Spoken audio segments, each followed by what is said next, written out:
ultimatum. Proverbials conveying my verbatim proof operations. All right, ladies and gentlemen, here we go. Man, that was kind of scary there, Omar. Thought we were going to have some technical issues. Are we all good to go, buddy? I guess I'm on here by myself right now. So anyway, this is episode 99, everybody. We are getting set for UFC 229. We're also going to be talking about this past Bellator event with Gegard Mousasi against the Red King, Rory McDonald, and Rampage Jackson. Omar, is that you? That's me, baby. That's me. Holy smokes. Christ.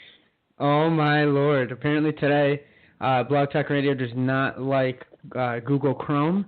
That was impressive to figure that out on my end. My apologies. I have my task manager up. I'm only using 15% of my CPU. Wireshark tells me the packets are good, so I don't know, Blog Talk. You don't like Chrome. I'm using Microsoft Edge. I never thought I would say this, but Edge is actually beating out Chrome right now. But I'm up. So how are you, sir? All right. How are you? I'm fine now. Well, listen, before we get into everything, we just want to shout out our sponsors: 80K Fightwear, Black Hole Jiu-Jitsu, Madama Jiu-Jitsu, 2 Minute Warning Sports 360, and our family over there at Fightbook MMA. I'm letting my heartbeat kind of calm down a little bit here, Omar. I wasn't sure what was going to happen. So we are set and ready to go. As always, I am your host, the Reverend Tommy D, joined with me by the technological wizard who is able to finally get this raring and ready to go, El Profesor, Omar Sangarima. Wow, buddy. I feel like a mechanic on with a really shitty car. Just like, it worked. I got it running. Oh shit. Oh, yeah, it's like NASCAR, like the pit at NASCAR. I think we were making like 30 seconds over the start. I'm like, go now, you're on. Oh, Lord. All right. Well, okay. It is fight week. Fight week. Dude, it's going to be nuts. And you know what else? Yes. Can I chime in real quick? If you hear any yelling or business in the background, it's actually my neighbor that lives 2 floors above me, because I'm in my basement, the first floor, and then he's on the second floor. I think he's a Cubs fan. I think he's freaking the fuck out with the Cubs in the Rockies game, the play-in game today. So if you hear random it's literally 2 floors up. It's insane. I was listening to it while I was scarfing down food before the show, and I'm like, and you know what's crazy, Tommy? I have not heard him once in 30 days since I've moved into my new apartment. And today, he is going ape shit. Oh, man. I'm like, you're going to hear me tomorrow. Okay.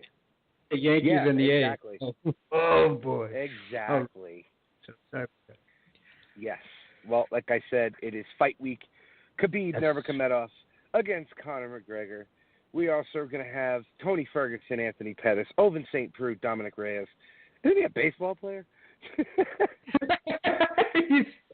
I think he batted 267 for the Florida Marlins years ago. Dominic Reyes, his brother Pinche Reyes, man. It's everybody. Mm-hmm. Oh, Lord in heaven. Derek Lewis and Alexander Volkov and Michelle Watterson, Felice Herrig. But you know what, buddy? As awesome as that is, we got to give some shine over there to Bellator. Do I agree that they have it on a $5 a month app? No, not really. So pissed. But yeah, we had that talk, bro. Right? I'm so mad. It's like, and you know what? We're not like we could both swing $5. We're big $10 kings here, but like, come on, man. It's just, it bothers me that it's out there now, and I hate the the zone, whatever the fuck. I can't. You know what? I'm officially getting old, Tommy, because I saw that logo and I'm like, what is this newfangled cockamamie bullshit that they've got my Bellator on? I thought Paramount got rebranded again. You know what? You know what channel I've been watching since, like, you know, we had this ring for cable with the internet here in the new place? I've been watching the Paramount channel. They had Red and Red 2 back to back last Saturday. I wasn't mad at that. You know what I'm saying? Like middle of the day garbage watching, you know, doing some homework, watching some Bruce Willis, you know, shoot up Helen Mirren type stuff. It was cool. You know what I mean? I'm like, wow, this is nice. Bar Rescue, I'm a fan. But yeah, I don't know what the fuck is going on. Like, Scott Coker is usually the man that makes the good moves. He put on a brilliant show. Too bad I didn't pay $5 to watch it, nor will I. I'm officially, you know, you can come after me. You can't break Blog Talk Radio more than it's already broken, all right? And I'll find ways around it if you try to take us down here, Mr. Bellator. But I'm not going to pay the $5 a month, Tommy. It's just not going to happen. No. I have a feeling it was just because of this fight, because of the high-profile fighters that were on it. So buddy, I've got to spin off talking about this guy first. Aaron Pico with another first-round TKO. I know, man. The next day, I did the same thing that you did. We both did our homework because we love the show. We come prepared. But I watched the next day. Mother of Christ, was Homeboy trying to let him die? What was going on? I don't know, man. That was definitely a very, very late stoppage. That was later than a 3-month trimester. Hey, I don't have my period. Oh, yeah, you've been pregnant for fucking, 12 weeks. That was horrible. I think Pico A, gassed himself out trying to beat his ass and still put him away. But, like, that last flurry, he was kind of leaning on him somewhat, too. He's like, what I got to do? Looking up at the ref. Like, what the fuck? Well, who was the ref? It was a famous one, no? I don't remember exactly who it was, but dude was doing that fighter a disservice. Yeah. Let me look and see who it was. I want to say it was Big Dan, but I'm not, or Migliata, but like it was somebody equally as tan. I feel like that's the impression I'm getting. I feel like Whoopi Goldberg in Ghost, but I'm getting an impression. But that's what I remember seeing. And but somebody I guess owed him money, and he's like, well, you should have paid up. Now I'll let you die.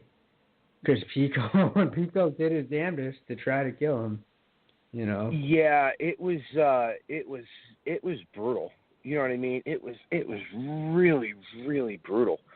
But hey, yeah. I mean, besides that, Pico is he was a rising star before. Now he just solidified that. So, do you think he gets a title contention shot now? I think so. I really wouldn't be against it at this point. Like, if they give him more fights, it's really just to kind of maybe even build him up anymore. Like, I wouldn't be mad at either way. If they give him a couple more people, I don't know who it would be, honestly. But if they dig up some, if they resurrect some people, maybe give the guy who just beat up some Captain America serum and have him, have round 2. But aside from that, why not, man? I mean, the only thing you'll run into at that point is then who do you give him after? Because I think he has a very good, legitimate shot at the title. And then if he wins the title, then, is he going to start being like a Eddie Alvarez or like a Chandler type situation where he's just so dominant that he starts trying to look for greener pastures? You know where I'm going with that, right? Like, it's almost could potentially be, unless he's getting them the zone monies. I don't know what the profit split from that is. 25 cents. Pico walked out of there with $80,000, including the win bonus. I'm glad. I'm so glad that he's, and he looks like he's healthy enough where he could fight maybe at the end of the year, beginning of the new year, if he so wanted to. Thankfully, he's not part of that AKA curse where I don't think they're eating their young anymore in there. Unfortunately, they had to sacrifice Cain Velasquez's entire career and skeletal system to get to that conclusion. But I think they're finally realizing that does more harm than good. So the future's bright for the kid. Whether he gets another, and if he gets somebody else, it's going to be, I feel like, another 80 to 100 grand payday for him. You feel me? Like, I don't think there's too many people that could really pose as much of a threat to him, especially with how much he improves from fight to fight. Like, he did some great clinch work, some great striking clinch work. He still looked for something I know you noticed, Tommy, because we're both weirdos and we notice little details. But he went in, he ripped some good left hooks to the body in the clinch, like really up close, and we're still hurting his opponent there. Like, so I was just like, he's evolving, Tommy. Like, we see he's like thinking of different. Well, we've said this before. You have Freddie Roach as his striking coach, and Eddie Bravo working on his ground game. He doesn't need anybody to teach him wrestling. No. He just needs bodies in there to keep him sharp and keep his timing. That's really it, wrestling-wise. He's one of those, I hate to speak of him right after he passed, and, great tribute at Ryzen, by the way. I'm pretty sure you saw that over the weekend, too, with the Kid Yamamoto tribute. They had the sister come out. They did a bunch of, they did video footage. Yeah, your boy fought this past weekend. Who, Bob Sapp? Are you trying to say my boy? Fuck you, man. There's no way that I'm claiming Bob Sapp. No, fuck it, I am. I love him. But, it's one of those things where he could easily be having an MMA career and then decide in like a year and a half or whenever the cycle needs to start that I'm going to try for the Olympics or some shit. And he, even before, this was before his career started really, or took off in Bellator. But I did hear rumors that he was talking about like, hey, I want to do both. I want to go for the Olympics and still, be a Bellator superstar as well. But, one pays and one doesn't. So who knows? I know I made that Bob Sapp joke to you, but he snapped a 14-fight losing streak with that win there at Ryzen. That was the big thing. Was I think him and Crow Cop are dining at the same kangaroo meat restaurants with our boy Frank Mir. If you understand where I'm going with that, it was a pretty heavy-handed and a little metaphor hint there. But Crow Cop's on a 4-fight win streak. He looks like a little fucking Croatian fire hydrant. I'm not mad at that at all. At that age, I'm taking all the steroids. I've had all the kids I'm going to have. My balls can go to whatever size they need to go to accommodate the insane amount of exogenous testosterone that I am plugging into my eyeballs at that point, bro. So I'm not way to go, Crow Cop, but he's on 17 cycles of anabolic steroids there, bro. There's no, you saw the pictures, right? Who's got he's thicker than he has, and it's not fat. He's not like dad bod fat.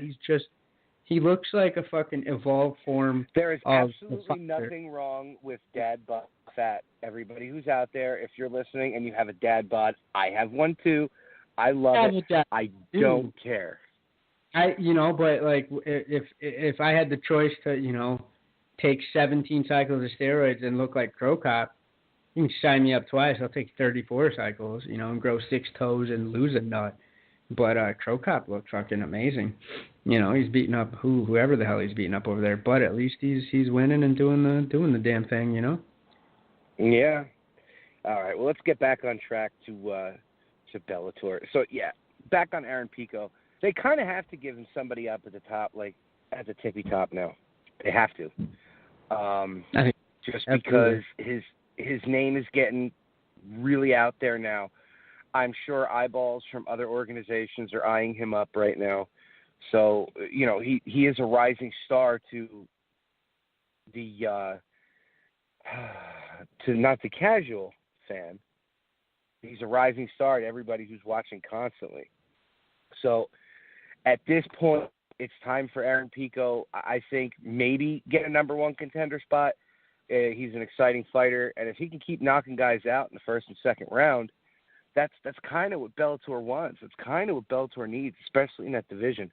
You have a guy like Pico who can be the king of that division. At 145, I don't really see too many people that are beating him there. I honestly think if he went back up to 155 with the steps that he's been taking with Freddie Roach, with Eddie Bravo, I think you'd actually see him make a good run at 55 too. I know he's a little undersized, but I think his hands have gotten so much better now that I don't think it would matter. You know, with we his always talk skill about set? Frankie. No. Yeah, and you know, because again, we talk about Frankie Edgar. He was undersized for 155. He knocked out Gray Maynard, who was very, very big for 155. Knocked him out bad. So, and who's, coincidentally, I see where you're going with that too, sir. I like your smooth transitions. You're becoming such a professional on the microphone. I got to say, I know where you're going with that, but I'm going to let you make that transition because, sir, that was a thing of fucking brilliance. It really was. Yeah, I mean, look, you know, look, he can do it. He could do it at 2 divisions. He could become a 2-division champ in Bellator. So it's his star is definitely rising. And defend. Bellator too. Not just the that's one of the things, to become a champ and blah blah blah. But it's really, and I think the both divisions in Bellator they're full of great stars, but you know, it's what you run into in a lot of cases outside of the UFC. Unfortunately, it's just depth. So him being a 2-division star might actually help him be more active, get him fights, marquee matchups in both weight classes, and he'll only be fighting better and better competition. Imagine if he's doing it in both weights, who they'll be able to set him up with, and you know, he'll have a good long career and a good long exciting career, like a legend-making career in Bellator. If he chooses to go the both route, and who knows, man. He is young, so getting older, you know, he might eventually just settle in at 155 because the cut might get old for him as he ages, as he gets a little more musculature on him. And, like you said, his skill set, it's a good comparison with your boy Frankie Edgar because of skill really being the great equalizer. Yeah. Yeah, so we'll see, man. I'm excited for that. So let's keep it rolling, brother. So Douglas Lima pulls out a win over Andrei Koreshkov. You know, great fight. Lima's making. Yeah, it was an excellent fight. I can't believe Lima didn't get any kind of a bonus out of that fight. I mean, he walked away with $130,000, but I'm just shocked he didn't get, you know, any kind of a bonus. But you know, Lima's making his charge. Like he should have gotten a Corvette or some bullshit off of that. Yeah, dude. Yeah, but you know what? He's making a charge back for his belt. You know, he's doing 100%. Lima and Lima looks focused. He looks really, really, you know. And with what happened at the top of that card, I mean, it's open season. I think now, belt wise. So I think that's an exciting matchup. Back in for he's positioning himself for that rematch very, very well, I feel. Well, I mean, at this point, he's definitely going to get it because we're going to get to that in a little bit. This is exciting for me. I was very happy for this. Rampage Jackson ties it up, ties up the fights with Wandy, knocking him out in the second round. Look, I know everybody's saying these old guys this, these old guys that. These old guys are what are bringing the eyeballs to Bellator. They're bringing the eyeballs there. We've talked about this before. Chael Sonnen and Rampage did over 1 million views. Why? Because it was on free television while the UFC was going on. They outdid the UFC with just one fight. Yeah. One fight. Yeah, that was really the only big marquee fight on there. You're absolutely right. Like in terms of like casual fan recognition, that was what got the asses in the seats. Let's make no mistake about it. Yeah, and look, it's a good fight.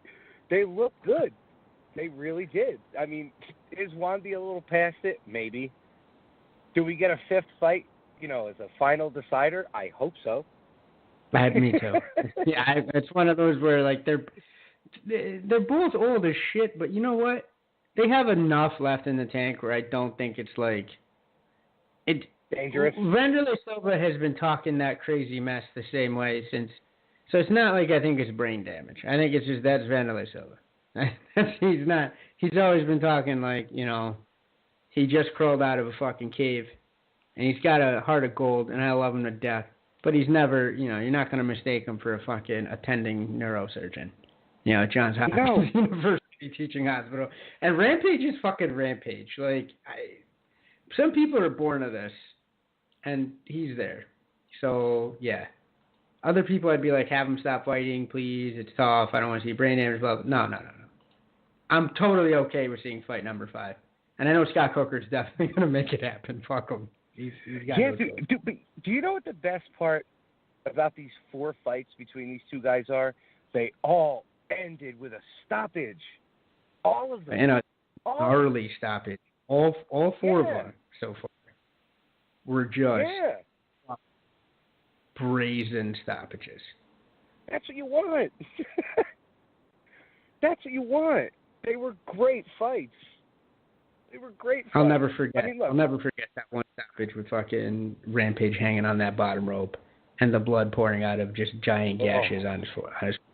It's one of those things. That was the because fight he was winning, I think. He was because winning that fight. Started to because back in the day, even though Vanderlei was on all sorts of sauce, yes, he was. Of course he was. If you weren't, you were a rarity or just uneducated back then. But the blueprint for beating Vanderlei Silva, even in his really big heyday, was given by Dan Henderson. And it was fuck him up with the grappling, get him off balance, and then bash him in. Right? And I think Rampage started doing that back in the day. I feel like he was a much better wrestler back in the day. I think he's kind of let it go. Just let it swing, that sort of deal. But back then, he was off balancing him. He was hitting him. He was moving him around, blah, blah, blah. And fucking Muay Thai can be a great equalizer sometimes, and those knees were absolutely fucking brutal, dude. He killed him with those knees. It was bad. Yeah, but we're all knotted up. It's 2 apiece. That's nuts, man. It's overtime now. Now we're in overtime. One more score wins the game. We the shootout. The best of 5 right there. I can't believe. Have you thought of any other 4-fight series where you actually wanted a 5th fight? I cannot. No. Right? Not at all. Cannot.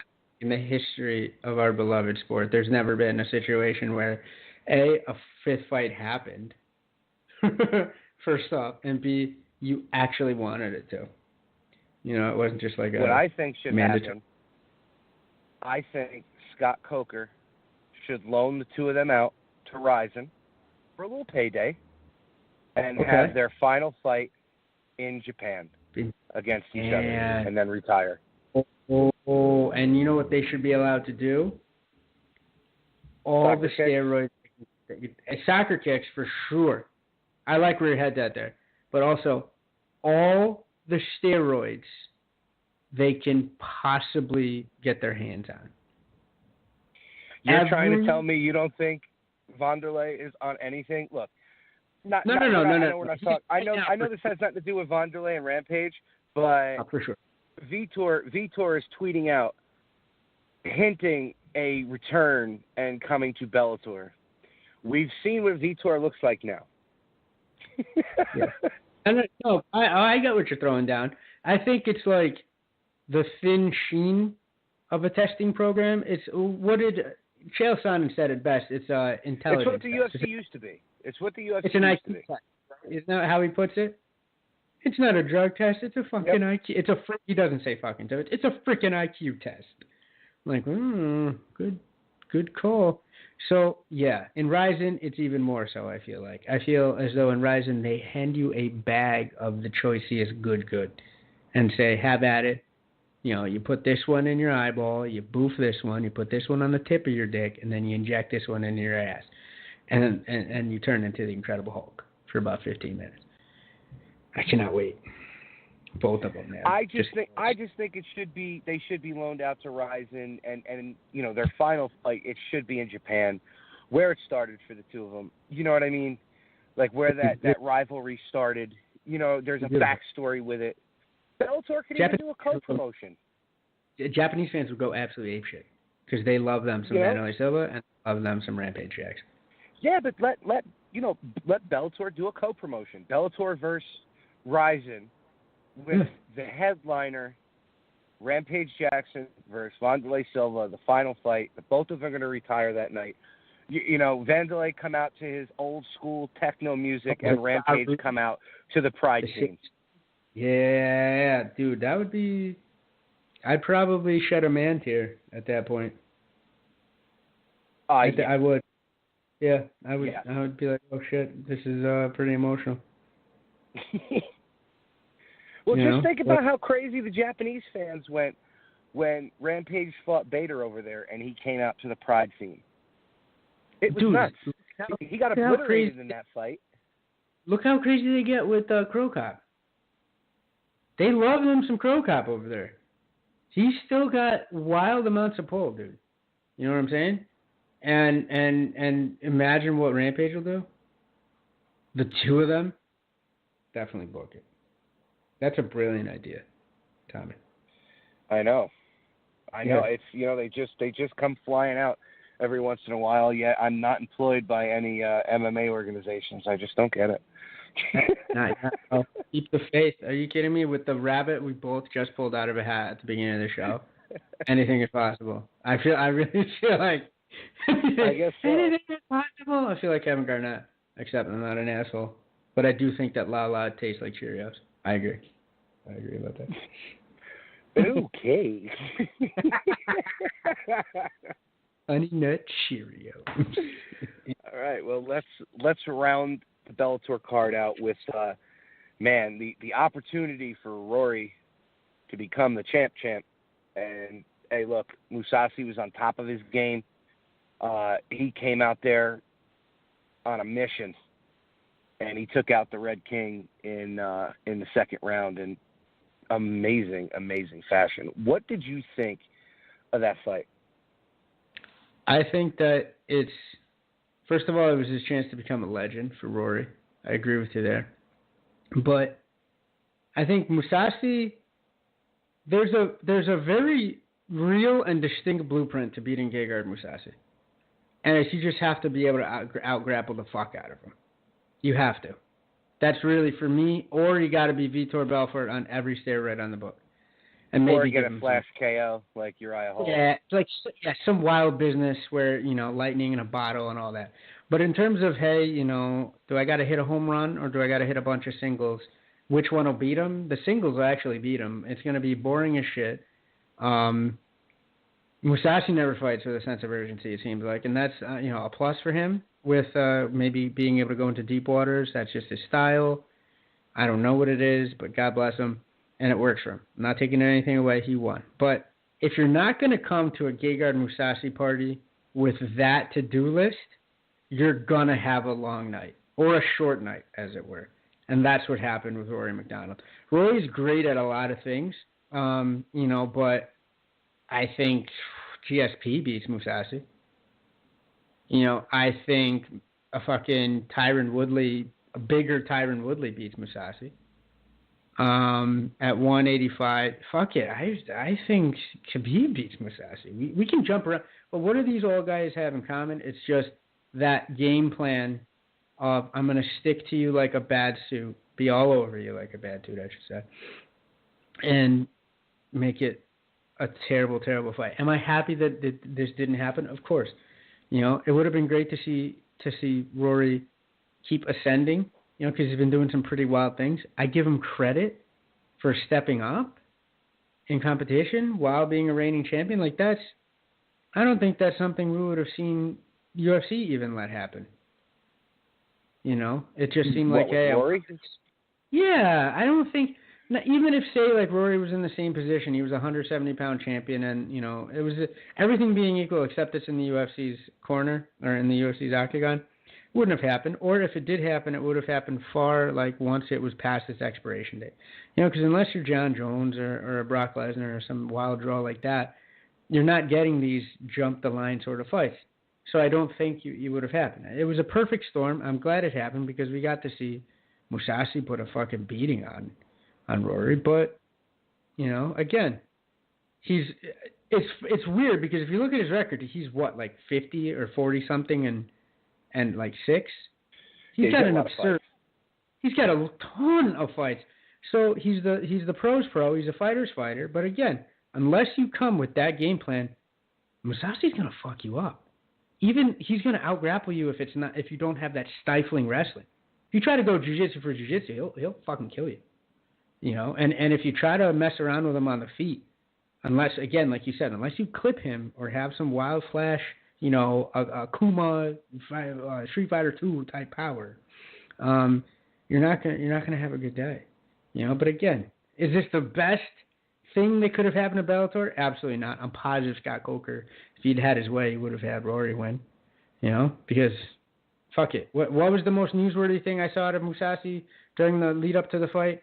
When they caught him eating, I think maybe he was in a bad mood or whatever the fuck, but he's like, you know, I just don't find the women fighters interesting. I'm like, holy shit, we're back to that again. You know, I don't know if did you catch that clip, Tommy? Jesus. No, but it doesn't surprise me. It's fucking, yeah, exactly. It's Gegard Mousasi. Like, but that was, they caught him, I think they caught him at like a diner. You know, and I'm like, Jesus, are you and Fedor like really the same person, but you wear different like flesh suits during different times? Because that's something that you would hear out of like a Fedor comment. You know, it's like don't talk to these people. Just let them fight. But so it's not as though he's, you know, not like Rory was that marketable, but you could make something out of a champ no matter who you are. Do I think Gegard's going to be able to drop to 170, be a champ at both divisions? Absolutely, positively fucking not. Gegard's a big boy. And he's older. So, you know, great outcome, but not for Bellator. Well, you know what it is? With Gegard, it was always, you know, he was like the Jeremy Horn. An amazing fighter. Never got the strap. So, he's got one now. Yeah, I'm happy for him because as an old school fan of the sport, the two of us, we've seen a lot of Gegard Mousasi fights, and he's always been goddamn phenomenal. But he's always been the bridesmaid and never the bride. In a lot of ways, like you said, the Jeremy Horn comparison is very, very appropriate because, you know, it's just like he's hard to put away. He's hard to really get mitts on unless you clip him, you know. But like in a technical shootout, he's gonna kill you, you know. And, you know, so I think you could say he has a better stand-up than Jeremy Horn does.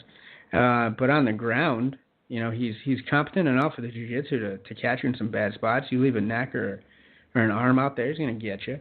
But again, if you don't have that type of overwhelming smash boy power to just pin his hips to the ground or the cage, wear him down, and steal rounds from him, you're going to have a bad time, you know. And it's just funny to see that something like that seems to be what gravitated towards the UFC a lot. You know, a lot of people have always said back in the day, like, hey, you know, UFC became that haven for a lot of those types of fighters. And in a way, you can kind of see that because anytime you ran into that in the UFC, you had problems. You had trouble.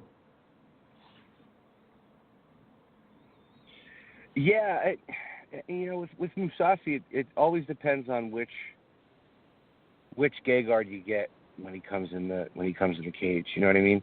It's almost like which headspace is he in? Because when he's on, he's on. Yeah, and he always seems like calm and almost disinterested. But there are some times when he comes out and he's like, he just looks like he absolutely wants no business of being there. And then there's other times where, just from how he starts fighting, he's like, oh shit, he's on point. And when he's on point, he's a very tough fighter to beat. Championship caliber, obviously, you know, and I'm glad for him that he's finally gotten over that hump. Yeah, now, you know, Bellator has that welterweight tournament with the $1 million winner. Like, how much more can you bite off PFL now, Mr. Coker? Really? Hey, the sincerest form of flattery is imitation. So therefore, you know, it's a great idea. We've been singing it from the rooftops or from the basements, as it were. That's where I'm at. But you know. Yeah, but I mean, come on. You know, come on. I get it. Like it had to be the $1 million. Like that's great. It's $1 million, but it's being done already. It would have been more hilarious. It's being done. Like $1. He did some prices right. Yeah, like I would have been happier with that. Like, okay, at least they're trying to, beef it up a little bit. $1 million and a puppy, and you get to walk away. Oh boy! All right. Well, let's jump on to what everybody has been waiting for, brother. UFC 229, a very, very stacked card. See. Now this is worth $70. Yeah, it's worth $70. Theoretically, would be, I agree. I agree there, but yeah, this is definitely a fight that is worth the $70 price tag.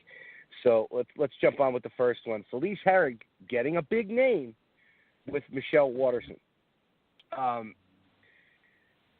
My prediction for this fight, I like Felice. I really do. It looks like she's been getting better and better, but I just think that Waterson is just too good for her. So I think Waterson's going to take this. I think it's going to go the distance, honestly. I don't think that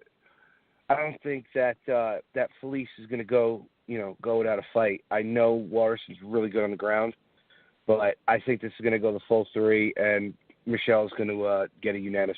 What about you, brother? I think it'll go the full 3. If it was a 5-round fight, I'd have to give it to Waterson for sure, because I just feel as though Felice is going to try to bulldog her. Get it? An old bulldog.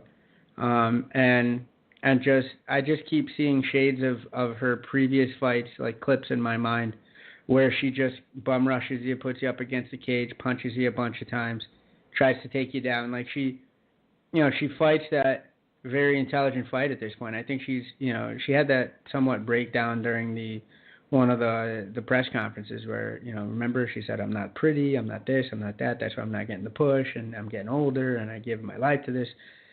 So I think she's kind of like, hey, what do I got to do to get the W? Climb the ranks, and then we'll figure things out. So I respect the hell out of her there. I think it'll be Waterson. I think if not a unanimous, it'll be a split.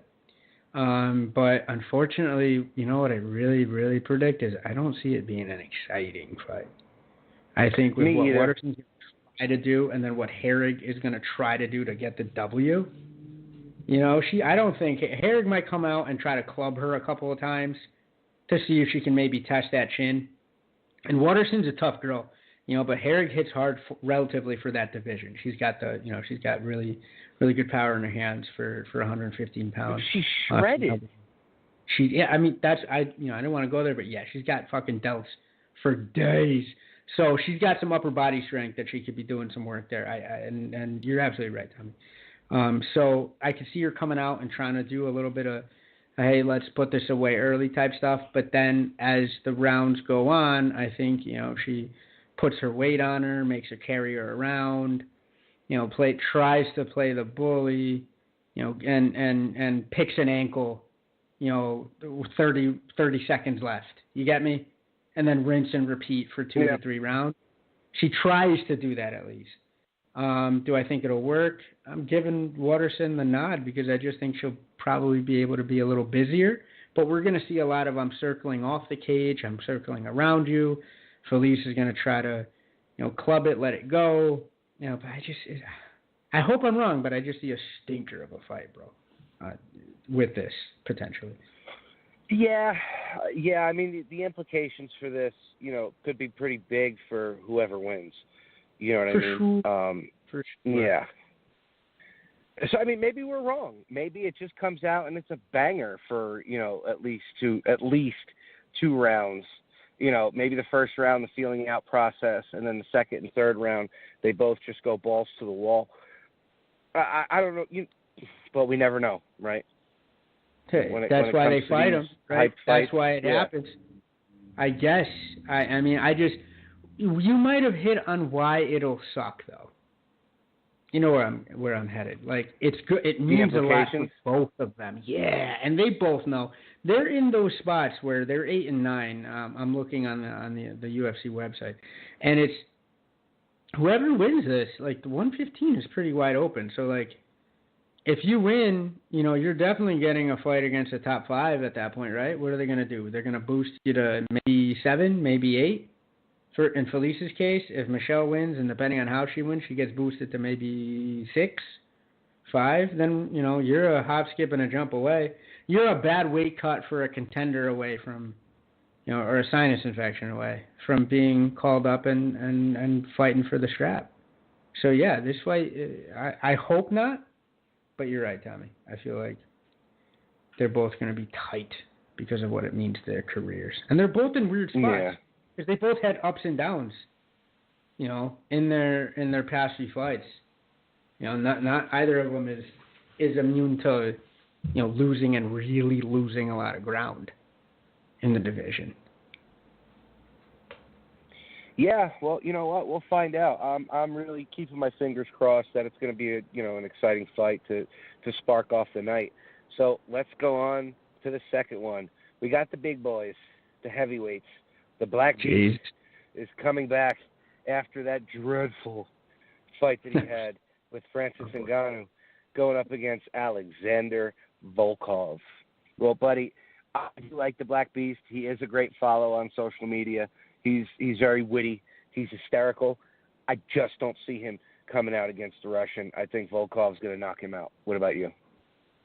I think Volkov might grapple him and kill him. He might knock him out. You're at that stage. The only reason why I think Volkov is going to knock him out is because I think Volkov's going to get him tired. I think Volkov's going to get him tired and get him to make a mistake. Because you know Lewis wants to come out after that performance that he had in his last fight and do something exciting. And I think Volkov is going to catch him on a mistake and he's going to put him out. I could see that. You know. But, again, if I was coming up with a game plan against the Black Beast, I'd say get him tired, but then also choke him. You know, just do – because even tired, he connects with a haymaker, and it's good night, Irene, and suddenly, you know, you're part of whatever post-fight spiel he's going to cook up. So, but I do agree Volkov, but I just see him maybe tiring him, smothering him, and choking him. Maybe taking an arm somewhere, here, there, everywhere, and doing some damage there. But I'm sad because I do like seeing my boy, the Black Beast, continue. I think he's good for the sport. I think he's good for his division. He's good for his fans. I love him to death. He's hilarious. But, you know, could he be a 205er? I don't know. But he has a low ceiling at heavyweight. So I haven't seen a lot of from fight to fight where I go, okay, he's improving on that. I think he just kind of he's doing it for the prize money, which it is. It's prize fighting. But I don't see him progressing as a fighter. Do you? From fight to fight, I don't. No, he's one of these guys that even if he lost 2-3 fights in a row, if they put him on the card, it's going to get eyeballs just because if he wins, you know you're going to get a hilarious post-fight speech. Wild post-fight speech. You know what I mean? That shit that you said about Ron still makes me fucking giggle. It really still makes me goddamn giggle. So, you know, and he still keeps it up. He's still that and saying that he had to, you know, and that and saying that he had to take a shit. I mean, yeah. I mean, you know, and it's like he knows his own gimmicks. So like he'll still hit up Ronda's IG comments and stuff, and like just little like things that he does, and like, oh, you know, it's almost like a Redditor that's really good at fighting. I don't know if that makes any sense. It's just like, you know. Yeah, no, it does. Internet Look, savvy. Yeah, he's really internet savvy.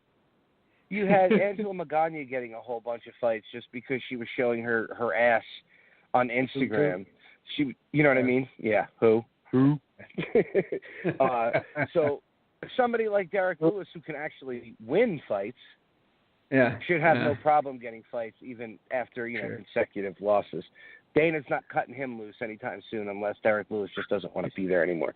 But unfortunately, I don't see him coming out on top in this one. It sounds to me like neither do you. No, not at all. I think Volkov takes it. For sure. Yeah. So let's jump on to the light heavyweights here. We got Ovince St. Preux against the New York Mets second baseman, Dominic Reyes. This is took you a little while there to think about that one. Hold that. Amazing. He kind of looks like I hate you, Tommy. Oh, shit. Yeah, so this is a weird fight for me because every time I've counted St. Preux out, with the exception of the John Jones fight, St. Preux wins with a damn, St. Preux choke, or some wild business. Some black. I hate to say it. I'm not trying to be racist. It's just. It's just some black magic, like you said. He just seems to pull it out. He's a big dude. Yeah. He hits hard. Athletic as shit. He can still move. Very athletic. Very unorthodox. So he's tough. And he's got a lot of fights under his belt. Where Reyes only has 9. Yeah, he's undefeated, but has he fought anybody with St. Preux's experience? I don't think so. I think experience is going to outweigh here, and I think St. Preux takes it by a submission of some sort. What about you? I hate to keep on the agreement bandwagon here because I think we're going to agree with the next 2 fights too. But I don't think Reyes has anything that St. Preux's not seen.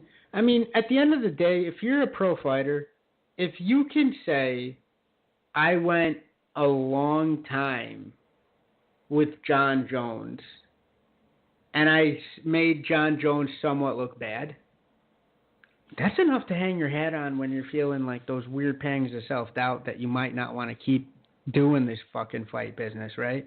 And it seems like you're not getting the title chances. You seem to almost get there and then fall back. Those moments of abysmal self-doubt. No, you went a while with John Jones.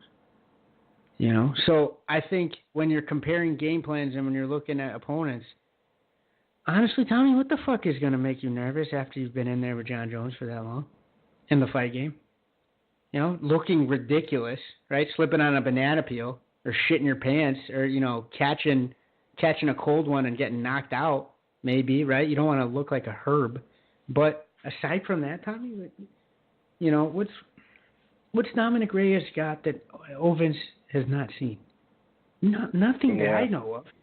Because I'll tell you this right now. If he did have something, I would have known about it. I'm not gonna outright lie to you. I'm not convinced that he's that he's not actually a low key baseball player on the side, and he just does this like in local promotions, and that's how he got 9-0. I'd have to look at Sherdog to see what the hell he's been up to. I'm not gonna lie to you. So that being said, with how well we follow the sport relatively, if I'm still searching for something that I think Reyes is going to come out and be amazing at that Ovince has not seen before, then there's not there. Maybe I'm wrong. Maybe I'm just been sleeping on Dominic for this whole time, and I'll be on his bandwagon, find out what nationality is, and, send him food appropriate to said nationality, be like, hey, hermano. But I think Ovince takes it by whatever he wants, quite frankly. If he tests him outstanding and he can put him away quick, he's got the shellac in either hand, and those kicks are tough. Ask John Jones if those kicks hurt. But if he gets them on the ground, he's unorthodox as shit. He comes out with some things that I think it's like that combination of really, really strong and he's also technically gifted as well. It's a weird combination, so he still kind of uses the strength moves, but he's got enough technique to make them refined strength moves. So yeah, I don't see Reyes doing anything to Ovince that he hasn't been in there with better competition and fared okay. Not amazing, but he's been okay with better competition. So, Owens, for sure. Yeah, and I mean, I know that Reyes isn't a slouch. You know what I mean? Most of his wins have come by, by knockout. He's got a couple wins by submission. He's a really good fighter. But, St. Preux is a tall order for anybody. And to go back to what you were saying about that him going the 5 rounds with John Jones, it's kind of like the premise of Rocky 1, where Rocky says, I don't even care about winning. All I want to do is just go the distance with the champ. Now, of course, John Jones was not the champ at that point, but he still went the distance with him. He went 5 rounds with him, and he showed the world something. He showed the world that, he deserved to be in there with John Jones for sure. So do you think this is like a gatekeeper kind of fight? I do, because Reyes it's one of those. Has? Yeah, because it's a trap fight for Owens, without a doubt. Because if Owens sleeps and doesn't mind his P's and Q's and somehow slips, trips, and falls into something that Dominic does to him, Dominic gets catapulted. He finally gets that big win. I'll never disrespect him again, because I'll be able to say, oh yeah, he's the guy that broke through by beating OSP. And then we got some good fresh blood in this division, because Lord knows the division needs it. All right, if a dude that's been away and got back only because he snitched on everybody, including his mom, dad, and brothers, to get off suspension, can walk into a title shot, then that division needs some more legitimacy. So I love what Dominic Reyes can provide if he gets through OSP.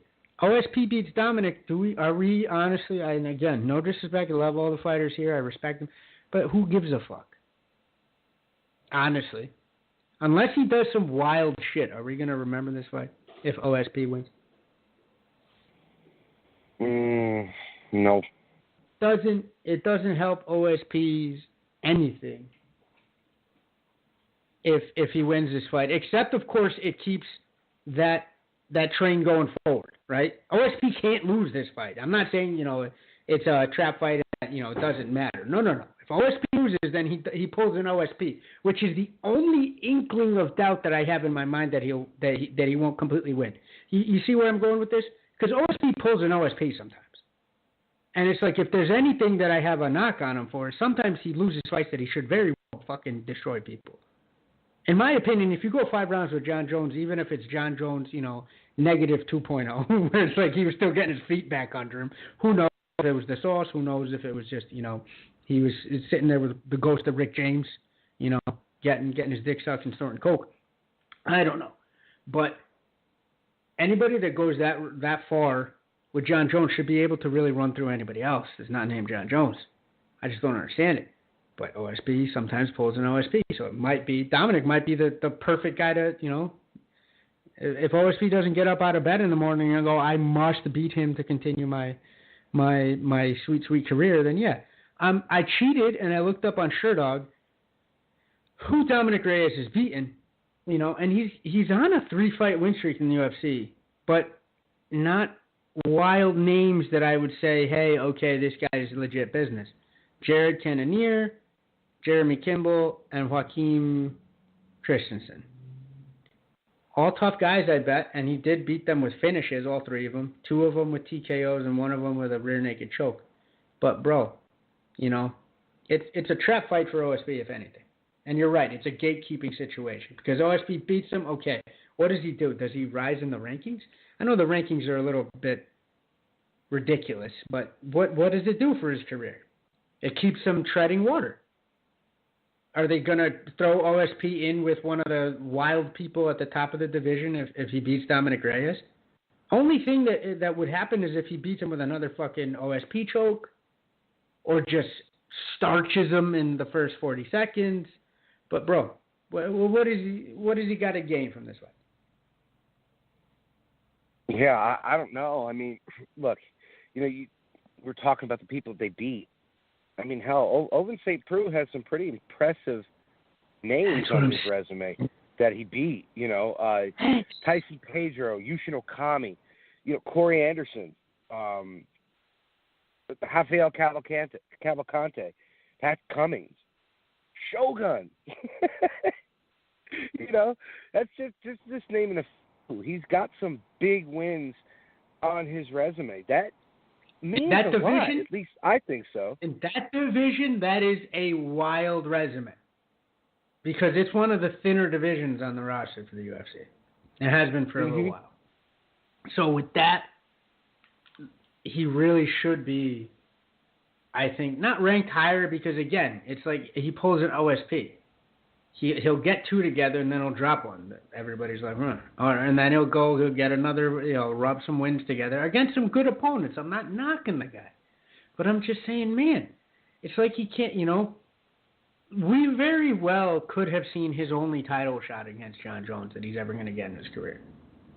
If that's the sort of inconsistent, like, career that he's had, which is crazy to say because you just named a pretty impressive dossier of victims. But he just never seems to get over that next level or bring enough consistent brilliance to merit another title shot. But again, this is all could be thrown out the window because, you know, who the hell knows what the light heavyweight title picture is going to look like in the next 6 months, right? You've heard the same rumblings I have. They're going to strip our boy DC. We're going to have John Jones versus Gustafsson. If he beats Gustafsson, then what? Do we get an OSP rematch? Of course we don't, because then he'll just move up in weight class and go fight heavyweight, and then he'll go chase Brock Lesnar. But then what the fuck does that do to the light heavyweight belt? You see where I'm going with this? So Ovince might just become a footnote in that division. As good as his career has been, and as good as his repertoire or his cabinet of scalps. Yeah. I mean, look, we'll see. I mean, look, I like Ovince St. Preux. He's definitely an example that, you know, we've talked about before of guys coming over from another sport and being successful in MMA and sporting a 23-11 record. It's pretty successful.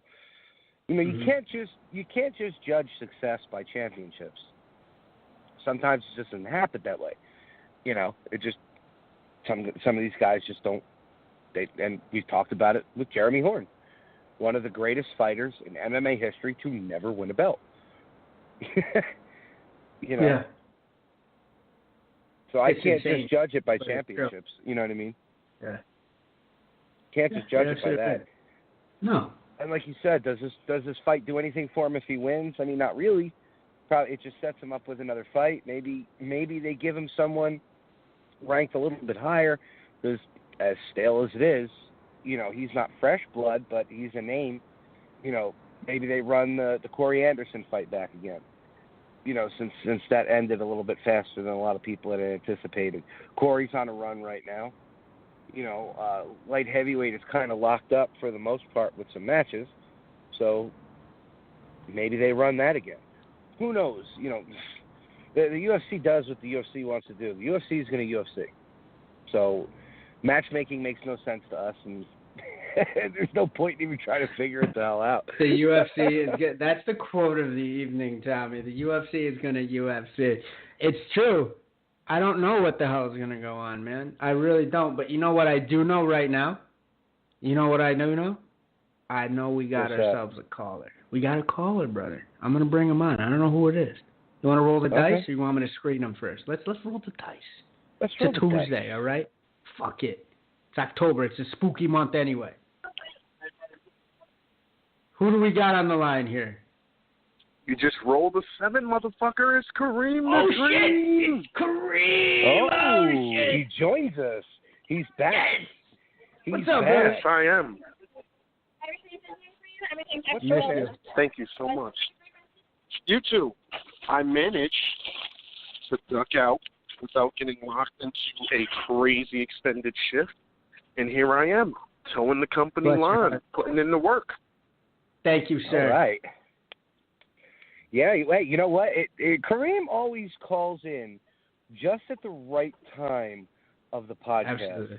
Like when we had Jose Shorty Torres on, he called in right in the meat of it, right in the thick of it, when it was perfect to have him on. Well, whenever now, he calls, it is the right time. I feel, because I'm just such a fan of Kareem. There you so go. Whenever, wise words from the professor. There you go. So there you go. Kareem is joining us for the co-main and the main event of UFC 229. So here's the co-main, guys. El Kukui is coming back after his shark attack surgery to fight Anthony Showtime Pettis. All right, so I'm going to go first here. I know Pettis is on this, he's on the come-up after one win, apparently, in the division. It's scary for me because knee injuries are devastating. I don't care what anybody says, especially the way Tony's looked. So I'm going to be very interested to see how he moves on that leg. Is he going to have that awkward movement? How good is his jiu-jitsu going to be with that leg? How's that leg going to be feeling? Is he going to be throwing any kicks? Is he going to be doing anything to pivot off that leg? I'm going to go with statistics, and statistics say El Kukui is going to end up winning this fight. I don't see it as a finish. I see it going the distance, but El Kukui comes out with the win. Kareem, coming to you for your prediction. Pettis is going to sew this one out. Think so? I don't believe that El Kukui is going to be slow. Like, you're not going to see any physical residual effects from this injury, but I do think, Pettis is a down the throw street dude. Anybody with a head on their shoulders going into a fight with Tony is going to kick that leg.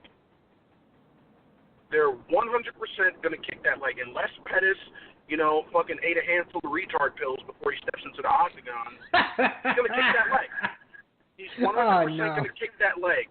And I don't think that the injury is going to magically resurface, but I think, one or two sharp kicks from a kicker like Pettis is going to have Tony second guessing how much weight to put on that foot, where he's stepping, or, his side movement, like everything, like he's fucking dope at. Like on the ground, I don't think he's going to think 2 seconds about it, because I've seen this guy, I've seen him putting in his work, I've seen him training.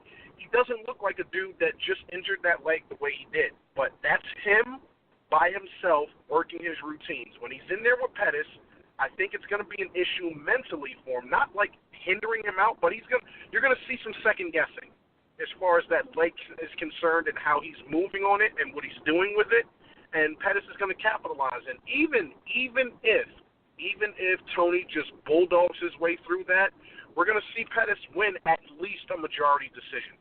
I'll go that far.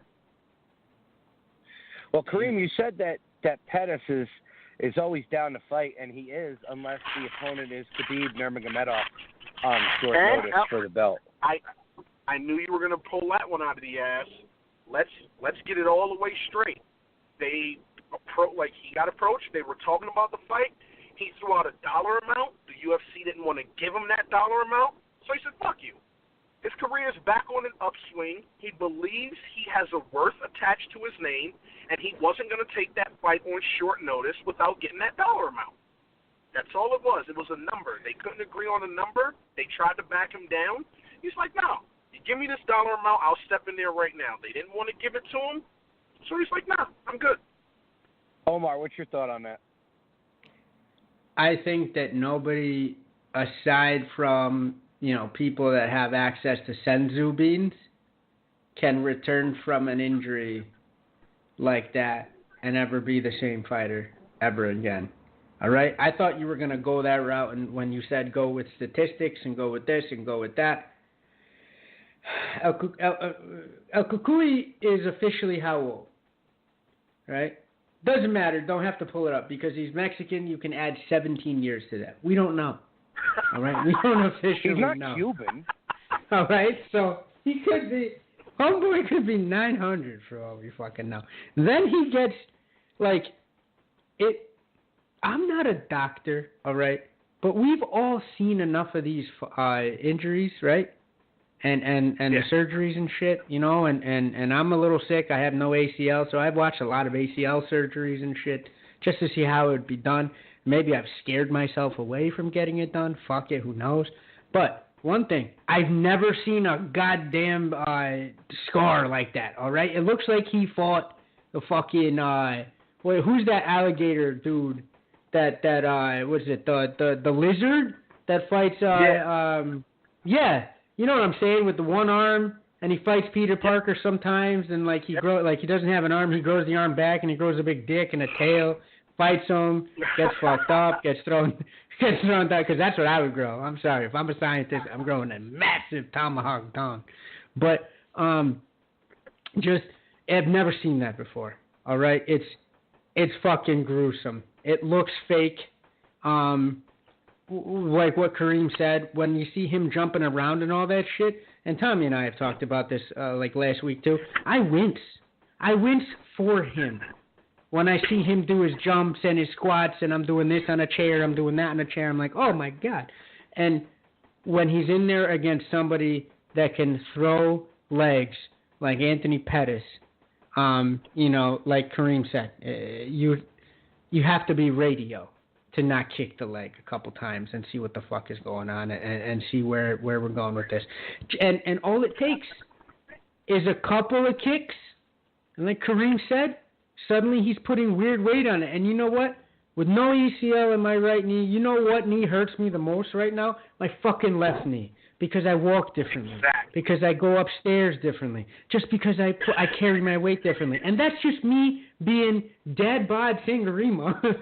and just, going about my daily life. I could not imagine.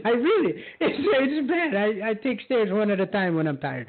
But, imagine if, fucking, you're trying to do what they're doing in the cage. I just don't see. If he does do it, I'm going to ask to look at his scalp, because he has a binding ritual with a demon. Because that's the only way he's come back from that sort of stuff at his age. And I hate to have it be that way, because he was a cunt hair away from fighting for the title with Khabib. He already had the title or whatever the hell that was that they gave him. But he was a cunt hair away from unifying him, I guess, or doing something with him.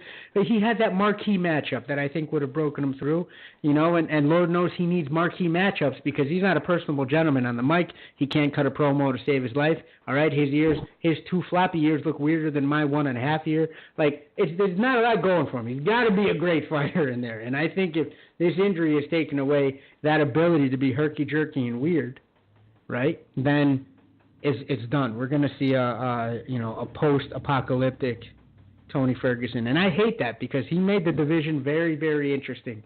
The way he would go for finishes, the things he would catch, the angles he would try to think of. He's a very creative fighter, which makes me a very big fan of his. But I think we've been robbed of potentially a much greater end to his career. I think Pettis gets it done. Yeah, well, when I said statistics, going off the statistics, I'm going off how many fights the guy's won in a row. I got you. Okay. No, but I thought you were just going to go with just, what do we always say, right? All three of us, we have to give a nod to it, right, guys? Father Time is undefeated. Ugh. No. Father Time has lost to Randy Couture and Herschel Walker. Oh, Jesus, that's true. Both of which I think are demons and other guys. All right. Maybe Randy Couture, maybe Randy more than Herschel. I mean, they didn't really give Herschel top competitors. Randy for sure. No, Herschel definitely got that with Randy. I would just say Herschel because of the condition he keeps himself in. Get the fuck out of here. All right. I want his body now. All right. Oh, and yeah. 60. I'd be like, you know what? I could rock that. And it could be and it would be hilarious, and I think Kareem will get a kick out of it. I could be right from the neck up, and then Herschel Walker's body. Neck down. I wouldn't give a fuck. I'd find a way to explain it. I'd just be like, you know what? It's a tanning bed. I fell asleep. I had my head out. But what's up, mommy? I got an 8-pack. All right? And I think that would work, bro. Dude was ripped to shreds. I wouldn't want from the neck up, because he's also batshit crazy. That's another one where it would. Well, hey man, look, not only did the guy play football for all those years, but he was kickboxing for all those years too. So I'm sure he's taken quite a few smacks to the dome, not just from a 275-pound linebacker who's, running like a freight train helmet to helmet back in his day, but he probably got like a spinning wheel kick to the face in training and stuff like that, But to bounce back onto this, I just think El Cucui's going to do it. I know, Pettis had an impressive showing in his last fight, but, I just don't think he's the same Showtime that we're used to seeing, and I just think Tony's going to pull out the win. So, all right. So, like, the last time I saw Pettis in this kind of spot with this kind of light on him, with this kind of pressure, I was actually watching True Life on MTV, and his back was up against the wall. He got to do this for, and what did he do? He went out and fucking pulled it off. Like, that was. But that's before the tattoos, though. I think those tattoos weigh him down. It's terrible, saying, bro. Like, this is the approach I'm seeing from Pettis on his fucking prep. His whole attitude about it. He's just like, he's that Pettis. Like his mindset is on, and I think like this is I'm not gonna say bad. Like, Tony's not dope, but this is a very risky. Like, this is a risky matchup for Tony if he was 100%, because like Pettis is good on. Like, he's not better than Tony on the ground, but he wasn't better than Bendo on the ground, and he fucking beat him off his back. Like, he's the kind of guy that with a 2-second opening, he'll put you away when he's on, and he's been on. Yeah, well, here's my other thing with this. Maybe this is something else that's kind of driving my decision, too. Let's say Pettis wins. Do you want to see Pettis against Khabib or Conor? Because I don't think Pettis beats either one of them. No, honestly. Against Conor more than than Khabib, but yeah, I agree. I don't think they.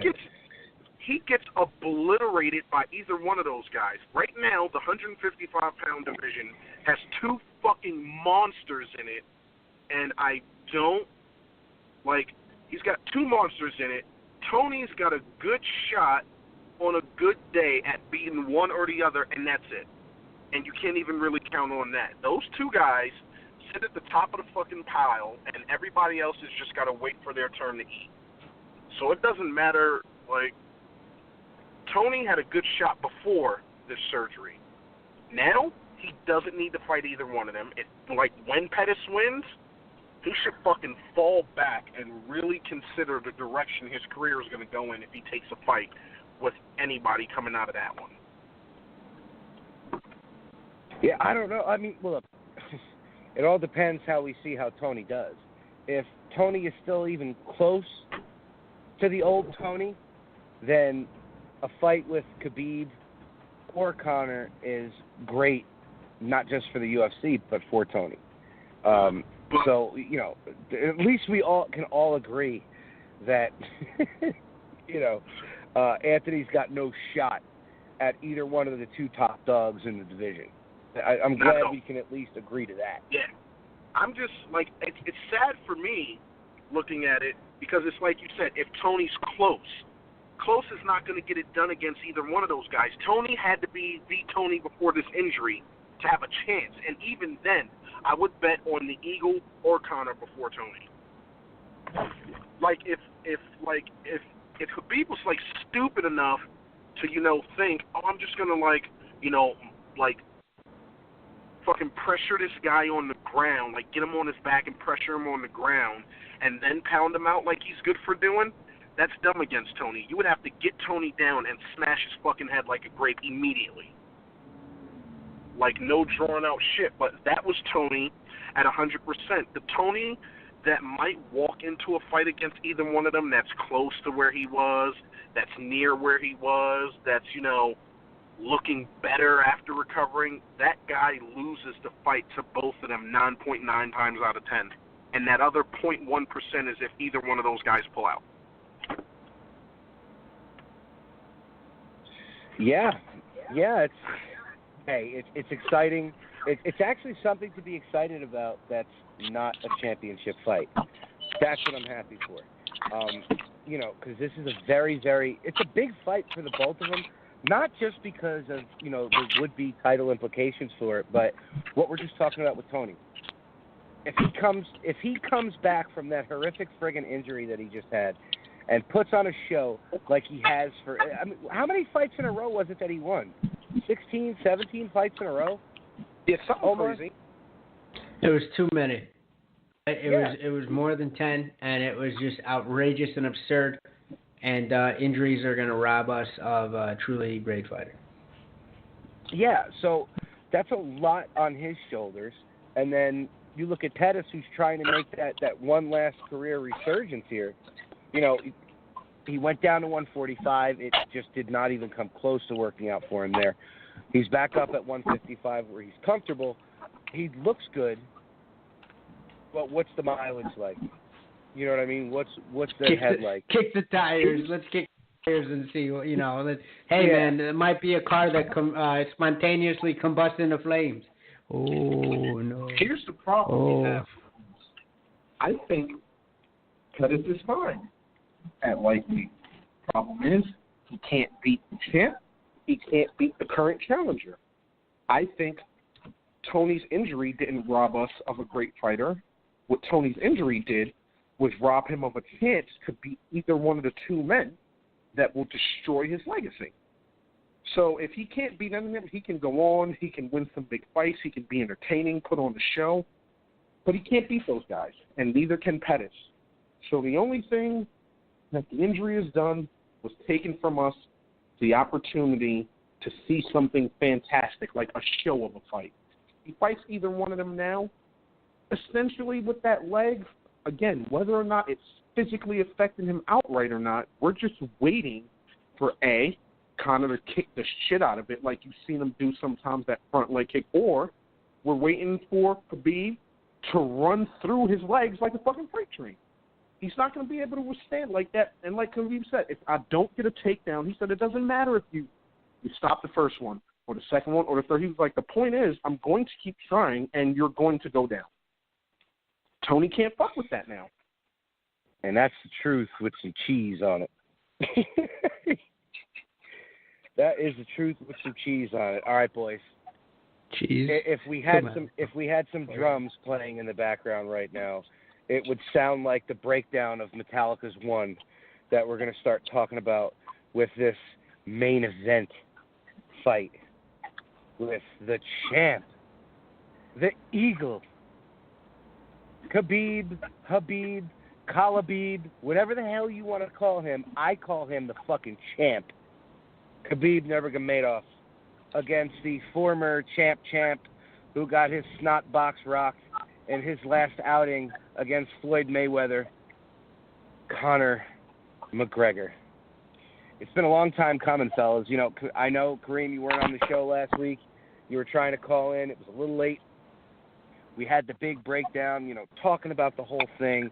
Before we start getting into this fight breakdown, I just want to, especially with you, Omar, because you are very big into, well, not very big, but you're a political individual. These videos that people are posting about who Khabib took money from, this, that, and the third, does it really fucking matter? Does it matter? I don't think it does, considering Conor's business partners and took pictures with Italian known fucking pedophiles and sex traffickers. So, what's the fucking technically, difference? Hey, you can rape broads now and become a Supreme Court justice. So it doesn't matter, right? I mean, there's nothing out there under the sun. There's no innocent people in war, and there's no innocent people. I one of those things where I'm not very religious, but one of the things I do ascribe to is it's easier for a camel to fit through the head of a pin than it is for a rich person to get into heaven. Whatever your leanings are, I think once you get into that stratosphere of cash, you're going to have a weird situation. There's going to be just some creepy things hanging around you. That being said, there's some creepy motherfuckers on both sides of this fight that are going to be rooting for different sides of this fight.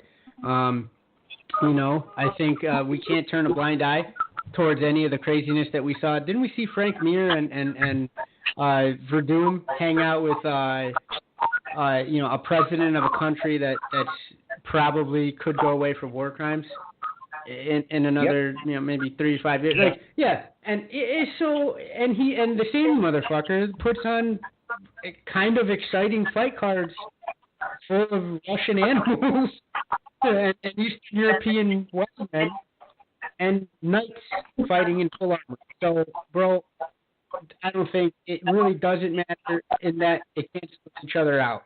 From when I take out my off my political head, put it down and just work on fights and enjoying them. Yeah, if we put it back on, yes, this is disturbing. He's hanging out with some pretty wild people. He's taking money for some pretty terrible people. But, I think if you look in White's cabinet, you're going to see some wild business. If you look at the Fertitta's cabinet, you're going to see some wild business. They were goddamn casino proprietors in Vegas. There's no innocent people. I don't see the point. It's like to me, it's like it's not kind of that's what. Do you really think Khabib gives a shit? Maybe, maybe not, but I don't think anybody's tried it.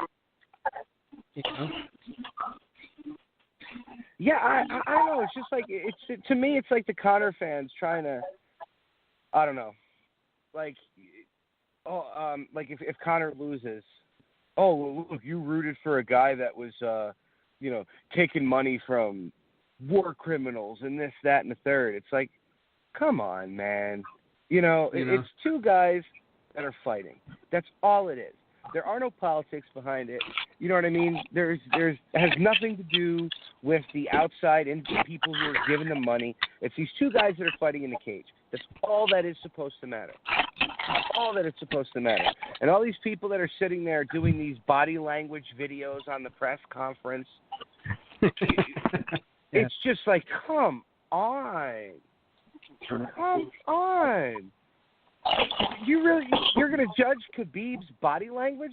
This is a guy who walked out his front door and probably saw people getting blown to bits on a daily fucking basis. I highly doubt another man scares him to the point where he's taken out of the fight at a press conference. Don't you think? Impossible. Right, Kareem? What do you think? Listen, for this fight, I don't want to hear all the outside bullshit. Yeah.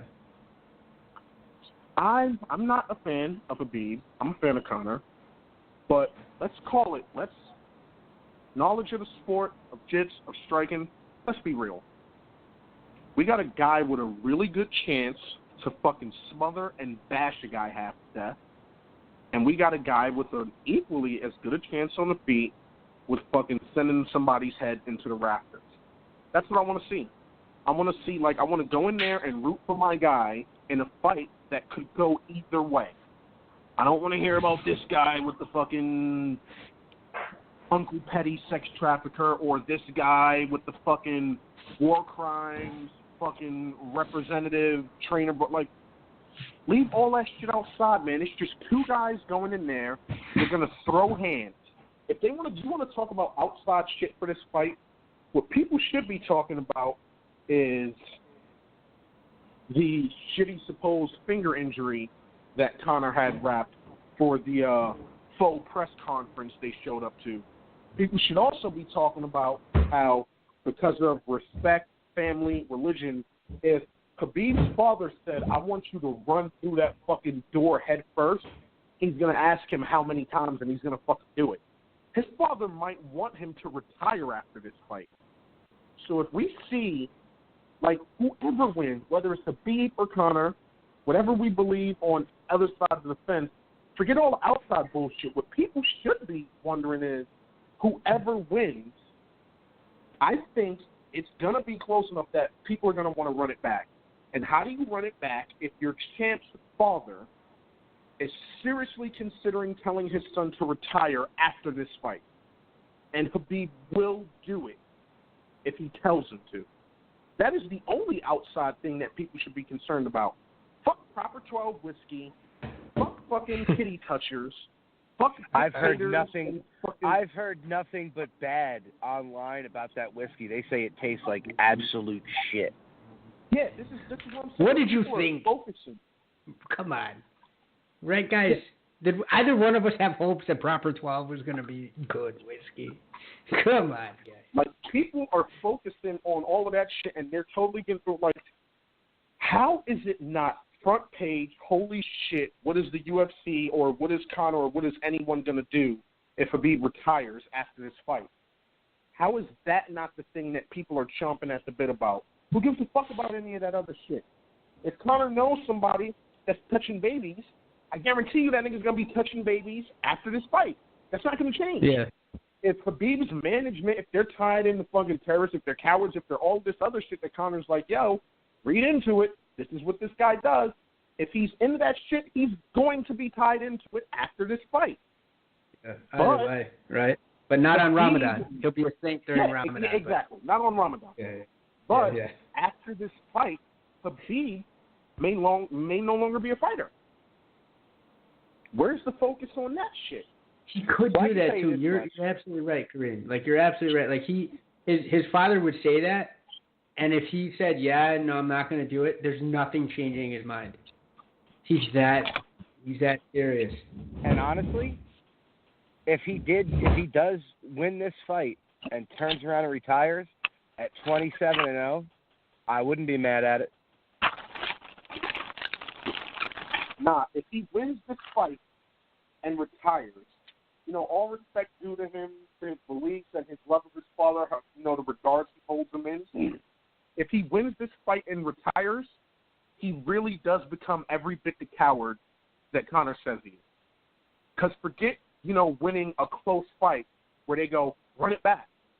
Run it back. Forget that. You have several other people, however much I believe Khabib would win the fight, but after all the shit you talk about, time and place, you fight those guys. You understand? You fight those guys like before talk of fucking retirement, because to me, it sounds like, who knows where Conor's head is at again. He says he's back because he loves to do it. This guy doesn't need to fight anymore. And I don't hear Khabib making excuses, but if you look at the shit his trainers and his camp are saying, it looks like they're lining up every excuse they can get on the books for why this fight doesn't go his way come Saturday. Like, you got his trainer, Conor's a great fighter, and, we don't want to stand with him, but, Khabib's known to not listen to me regardless. You know what I'm saying? Like, these are the things that should be news that aren't the fight itself. Not all this other bullshit people are focusing on. Look at that stuff. Oh, it's just an intriguing fight because, we always say styles make fights, and this is the classic striker versus grappler. This is a one mistake loses the fight kind of thing. If Conor, who's the most accurate fighter probably in history of UFC, no question, if he is 1 inch off and Khabib is able to duck under and puts Conor on his back, Conor doesn't have that gas tank to withstand the brutal beating that Khabib puts on guys on their back, and that top pressure that he has. We always go back and talk about this with Edson Barbosa because his face said it all throughout that entire fight. Like, Jesus Christ, what can I do against this guy? I can't do anything. He just keeps putting me back down. If that Khabib shows up, not the Khabib against Al, I think Khabib just went the distance just to say he could go the distance. He didn't have, that's my full-on belief. Omar, we talked about this last week. I don't think it was that killer Khabib that we saw against Michael Johnson, against Edson. I fucking believe you. I believe you, and I fully agree with you. And this is why I believe that what you said is another way that he's going to lose this fight, because according to him, this guy, this holier than, my religion doesn't allow me to do these things guy, doesn't lie. It's always the truth. He's not afraid of anybody. According to him, he's not out there. Even when he puts him down, he says he wants to punish him and hurt him, and he's not sure he's going to let him get out of there with a 1 or 2 round finish. Even his trainer, who was it, Mendez, that he might play with him. He said the game plan is to not strike with Conor, to get him down and finish him. But Khabib's even telling them, nah, he wants this guy to suffer. That doesn't sound like the smartest play in the world just because, like, your takedowns and your ground game might be better. That sounds like a way that might end up costing him the fucking fight. And I'm going to laugh my ass off if it does. Well, I mean, if Conor stuffs the takedown and Khabib is in the clinch, Khabib can throw him from there. You know what I mean? Like, Khabib can hit takedowns pretty much from anywhere. That's the one thing about him. We talked about this last week. What was that? Was that his first fight in the UFC, Omar? Where he took the guy down 21 times pretty much from every single position you could take somebody down in? I think during the walkout he completed 2 doubles and 1 single leg. Like while they were walking out, I think he hit 3, maybe an inside trip on the way in. It was insane. But look at all that.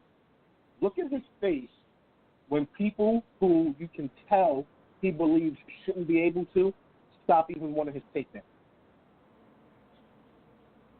Like when Al was doing it, he got him down a bunch, and like Al kept getting back. Like Khabib didn't quit. There was no quitting that man. But did you see the look on his face the first couple of times Al did it? Just like that. Yeah, but the first two rounds, he took Al down at will. Al got out and he put him back down. Yeah, Al wasn't stopping it outright, but when he dusted off a couple of takedowns, when he was able to survive and get back up, you see the look on Khabib's face. But my question is, can Conor get up the way Al did? Nah, like that is a very good question. If Khabib can avoid the thing that happens to him every single fight, even though he's only been like hurt the once, he gets hit coming in all the time. Like True. He does, he goes in and he eats it, and he doesn't give a shit. And he's like, I'm going to get there, it's inexorable, whatever. With Conor, it's not going to be something he can do. Do I think he's going to change it up? That's the biggest question mark. If he starts circling and getting takedowns, because it's not as though he's hard as shit to stop for takedowns, that's for sure. But it's not as though he then like hits. Remember Rashad Evans when he was really in his prime, right? And the way that he would almost switch directions mid-shot, like the really good, right? Yeah, change the angle, and really like he would circle around, he'd create an angle, he'd come around the corner on a takedown. Say, Khabib doesn't do that. Khabib goes in, puts his head in your chest, and then he'll march you to the fucking rafters, but he'll get you on a takedown. And then if he gets you up against the cage, he's going to do some clinch shit and take you down. He doesn't, like, there's no feinting, there's no misdirection. So you're absolutely right, Kareem. If his first few takedowns are something where it's like he, goes for a single and he tries to, he shoots the pipe there, or he, goes around and turns into a body lock, and so, then I'll be like, oh shit, this is, we've somehow come to a almost 30-0 fighter, right? He's 26-0 and he's still evolving. This is insane. The first few takedowns for me are going to determine whether he's going to win the fight or not. If they're different, do I think they will be? Probably not, though, guys. Like, he's been fighting this way for 26 pro fights and probably 700 amateur fights with all sorts of barnyard animals that they had him fight in Dagestan. So I don't know, right? We saw him fight a bear. He probably fought all other types of wildlife. But, Kareem's right. If he goes in the same way, That's a big opportunity for Conor. Huge opportunity. Yeah, it's really intriguing. It really is. It's one of those. I like that we don't know. You know what I mean? I really do. It's not as open and shut as we all, we pretty much made it seem. But you're gonna know by that first takedown. That's my thought. You're gonna know by that first takedown how Conor reacts to that. If Conor can get up.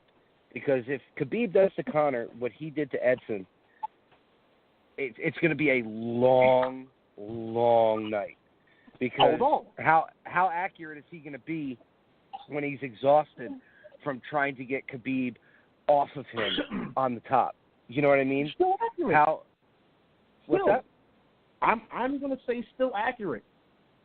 What about you, Omar? What do I think it's going to be?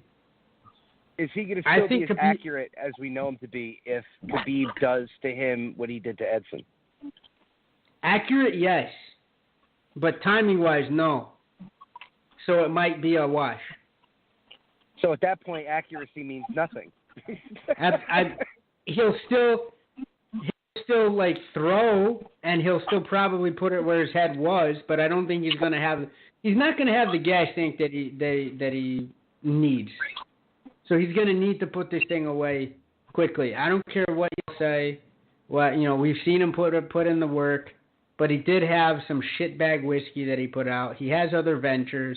He's been away from the fight game. I know he doesn't get fat and not train, but I'm positive he wasn't doing the Apollo Creed type of or Rocky IV training in the fucking woods. Like he should have been the entire time. So I don't think, but again, gas tank-wise, what have I heard rumblings about, gentlemen? I've heard rumblings about fucking Khabib's weight. I don't know if they're bullshit, but that makes me nervous. I just don't want to be robbed of everything this fight needs to be. I don't want to see Khabib come out there sucked out and crazy or die before the fight happens or some bullshit like that, man. I don't know. I don't know if it's been, I'll be devastated. I will fucking beside myself if this fight doesn't happen and it's not 100%. I just want them both to be 100%. God damn. Yeah. I don't wish bad on Khabib, but the only fighter in this equation we can count on showing up is Conor. You got to take track records into account, and this guy doesn't miss weight. There's no excuse for it. He's on point. He's ready to go. Khabib cannot say the same thing. It's only the past couple of fights where he's fucking done what he's supposed to do. So I don't know why him and his camp would think it's odd that anybody would bring up the talk of, yo, man, is he going to make weight? This is fight week. This is their last cut. If you have anything to cut, it should be done. Should be done tomorrow. You know what I mean? Wednesday, you should be within shouting distance. Yeah, but the funny thing is the past two fights, somebody always brings that up. Oh, well, I heard he's not on the weight. The past two fights, I get it. It's like we said before, going off statistics, yes, it is a big fucking concern. It's a big concern.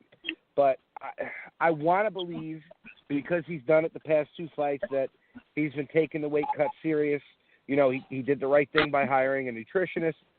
That has been, keeping him on weight. We saw in the Al fight that, he could go the distance if needed. So I want to give him the benefit of the doubt. I think he's going to come in on weight. As far as a prediction goes, I am not a Conor fan. I will never be a Conor fan. I respect him as a fighter. He brings the company money. He did have 2 belts. He never defended anything. I'm going with Khabib. I think it's going to be a 5-round mauling. So I think Khabib retains the belt. Kareem. I think, weirdly enough, if it goes 5, Khabib loses. If it's anything like Khabib, his shot is in 3 or 4. If he doesn't get it done there, he either loses earlier or loses a decision.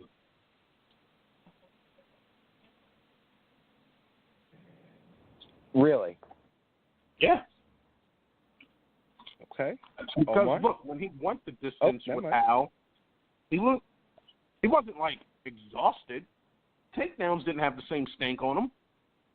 And I don't think he was trying. I really don't. And Omar and I talked about that. I don't think he was trying. That's a real good story. That's a real good story for the Super Eagle believers. But you shot your shot, and Al was tougher than you fucking thought, and it didn't work out the way you planned it. So, of course, your fallback is to go, listen, I prove a point. I want to prove a point. I go 5 rounds. Now, you went 5 rounds because the dude you were taking down wasn't a pussy, and he came to fight. I saw that shit on his face. He wasn't scared of Al. He wasn't exhausted, and he wasn't like, oh, my God, what am I going to do? But when Al was, like, surviving the pound and getting back up and was right there and was game the whole time, you could see on his face he was just like, well, this is new. Like, on Edson's face, it was like, how do I get out of here? Like, you know, what do I do? He was, like, lost. He was surprised. Al was like, let's fucking go. And that threw, like, it didn't throw Habib off his game to win the fight, but you could see it was definitely a little bit surprising to him that somebody would go through that and still be right there in his face to throw. Well, Omar, didn't you see a different Khabib in his pressure against Edson than against Al, even from the get-go, from the first round? We saw a different version of wild pressure. Now, I don't want to take anything away from Edson. Maybe it was just the difference between somebody that was prepared for an opponent versus not. And you could say that about Al. Like, Al, you know, he was training. He wasn't ready for crazy business, but Habib, maybe he was focused on Edson, and that's what you got. And he was waiting for another fighter, and then he had to fight Al Iaquinta. You don't know, you know, but I just think if it's 5 rounds, it favors Khabib because I think that Conor's going to be trying for the knockout. And if it's gone 5 rounds, Conor's not succeeded with what he wants to do with this fight. He doesn't want to show everybody that he can out-wrestle Khabib. Plus, let's put that to bed. Who the fuck, you know, it's only his camp that's saying he can. Come on, guys, all right, stop. You know, it's not something, you don't get to that level, you know, 8 to 12 to 16. Give him 30 weeks that he's been training. Like Tommy says, he's been low-key in the Fortress of Solitude with Superman, training, and we don't know, and developing shit whiskey. But you don't, I think what he's trying to do is lend itself to an early win, if it happens. If it's 5 rounds, I think it very, very much favors Khabib, because even if he doesn't, if Conor doesn't clip him and put him away, even when they're tired, and he does clip him, that's a finishing instinct I think Conor still has. And I'll give him that. Where he'll come out and say, oh, you know, if it takes 3 to 4 punches, then because I'm tired, I don't have the same stank like Kareem said on my punches, and it's a 4th round situation, it's still going to be, if this goes 25, I believe it's going to be a Khabib victory. And what do I think is going to happen? I think Khabib's going to take it. I really do. And then watch him retire. Watch him fuck around and retire. That would be the wildest thing, Kareem. God damn it. Yeah. Well, I mean, but Kareem's not wrong because it has been talked about before. Khabib definitely has talked about it. I mean, I know people are saying, you know, it looks weak or whatever, but if he wins and retires, at least he's defended a belt. And that doesn't look weak. There's nothing about a man born in that situation that looks weak. Can we put that to rest? Whatever the fuck. Like you said, Tommy, this dude's a child of war. All right? And maybe, you know, he didn't pick up a gun, but in that region of the world, like, civil wars and civic unrest happen on a scale and with an immediacy and, very close by timeline-wise that we can't even comprehend. It's just, it's not like, you know what I mean? I now live in Baltimore, and it struck me today because somebody at a business meeting said, we have to come up with a business continuity plan to account for what IT services are going to do in the event of a riot. Hey, man, we're in Baltimore. It's happened. And that hit me. I'm like, oh, shit, it has happened here fairly recently. Yeah. As an American, that's not something we fucking, really take into consideration, right? Khabib lived in fucking war-torn Dagestan, for fuck's sake.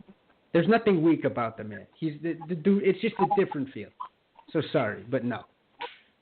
But will I be sad if he retires after? Of course, because I could name 10 people I want to see him fight, especially if he beats Conor McGregor. Holy shit. But we'll see. It's his right. Yeah, and even if, let's just say, okay, so he beats Conor and Tony ends up beating Anthony Pettis, and he fights he fights Tony. That fight actually happens, and he beats Tony. If he were to retire after that, it's still fine. He's done everything that he needs to do, and he would be retiring undefeated, defending his belt twice. You can't speak against that. You can't. It's just impossible. He's defended. Well, That's it. It all depends. It all depends on how he beats Conor if it went that way, because if it's close, if we go split decision, whoever wins it's got to run it back.